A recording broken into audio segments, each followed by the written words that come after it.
오늘도 값없이 베풀어 주시는 주님의 끝없는 은혜를 누리며 승리하는 꿈미래 모든 분들이 되기를 소망합니다. 엘리바스는 계속해서 욥에게 자신의 경험에 대한 이야기를 나누고 있습니다. 오늘 말씀 가운데 12절과 16절에 보면요, 환상을 통해서 엘리바스는 죽은 듯 조용한 가운데에서 아주 작은 소리를 듣게 됩니다. 그 소리는 주님의 영원하심과 인간의 유한함에 대해서, 그리고 주님의 의로우심과 인간의 이 죄스러움에 대해서 말하죠.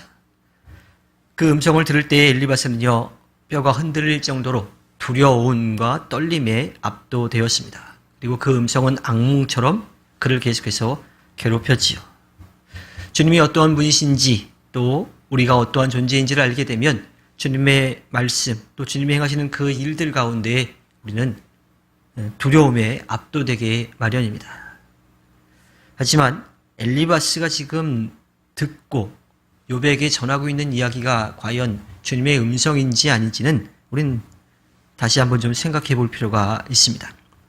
엘리바스는요, 자신의 경험을 근거로 해서 욥에게 자기의 주장의 타당성을 내세우려고 합니다. 엘리바스는 꿈에서 주님을 만났고 주님의 음성을 들었다라고 말하고 있어요. 하지만 그 영이 무엇인지에 대해서는 정확하게 이야기하지 않습니다. 그럼에도 불구하고 엘리바스는요, 그때 들었던 목소리가 주님의 말씀이었다라고, 또 주님의 계시였다라고 그렇게 확신했습니다. 왜냐하면 그 목소리는 엘리바스가 평소에 생각해 오던 인과응보의 법칙에 딱 맞아 떨어지기 때문이죠. 자신이 지금 욥에게 하고 있는 그 말과 맞아 떨어지기 때문입니다. 그 내용은 사람이 주님보다 의롭지 못하다라고 하는 것이고요, 창조주신 주님보다 깨끗하지 못하다라고 하는 것이었습니다. 엘리바스가 꿈에서 들은, 또 받았다라고 하는 그 계시의 말씀은 아주 성경적인 것처럼 그렇게 들립니다. 그러나 엘리바스는 욥이 당하고 있는 고통이 욥이 지은 죄악의 결과임을 말하고 싶었을 뿐이에요. 엘리바스는 욥을 정죄하기 위해서 주님의 영이라고 하는, 주님의 계시, 주님의 말씀이라고 하는 신적 권위를 사용하고 있을 뿐이죠. 우리는 때때로 우리의 주장을 관철시키기 위해서 주님의 말씀이나 혹은 신비 체험을 인용할 때가 있습니다. 하지만 그것이 주님의 계시를 드러내기 위한 것이 아니라 다른 사람을 굴복시키기 위해서라면요, 그것은 주님의 이름을 함부로 부르는 어리석은 행동이 되는 거죠. 주님은 우리에게 다양한 영적 경험을 허락해 주십니다.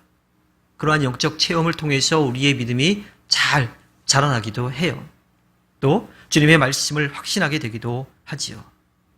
하지만 우리에게 유익한 영적 체험이라 할지라도 그것을 다른 사람들에게 전할 때에 다른 사람을 정죄하는 수단으로 사용된다라고 하면요, 그것은 주님의 말씀을 제대로 듣지 못한 겁니다.